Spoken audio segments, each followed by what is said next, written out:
Hola a todos! Aujourd'hui, je vous emmène du côté du nord-est du Brésil pour Bacurau.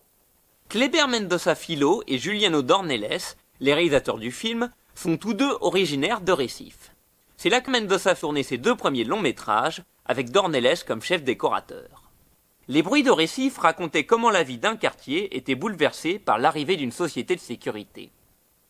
Aquarius suivait de son côté le combat d'une femme pour conserver son appartement face à des promoteurs immobiliers. Dans les deux films, Mendonça traitait de la violence qui préexiste à la violence en acte. On trouve une tension similaire dans Bacurau, un projet que les deux cinéastes portent depuis 10 ans.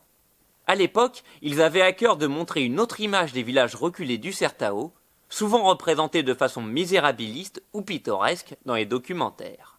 Au fil de son long développement, le film est devenu une fable d'anticipation qui se déroule autour du village inventé de Bacurau.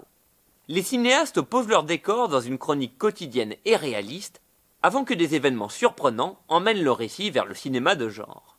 On n'en dira pas plus pour ne pas gâcher le plaisir de votre découverte de spectateur. Ajoutons seulement que les amateurs de Sergio Leone, de Sam Peckinpah ou de John Carpenter devraient être ravis. Il fallait bien deux réalisateurs pour cette œuvre ambitieuse aux personnages multiples, dont le tournage s'est souvent déroulé sur 2 lieux simultanément. Le casting impeccable réunit des acteurs peu connus et des icônes comme Udo Kier ou Sonia Braga, aussi imposantes que dans Aquarius. Pour le récit d'anticipation, Mendonça et Dornelles, connectés aux réseaux sociaux et aux nouvelles du monde, ont eu parfois l'impression de faire la course avec le présent. Au finish, le vainqueur est un Bacurau très contemporain. Et tout de suite, la bande-annonce du film.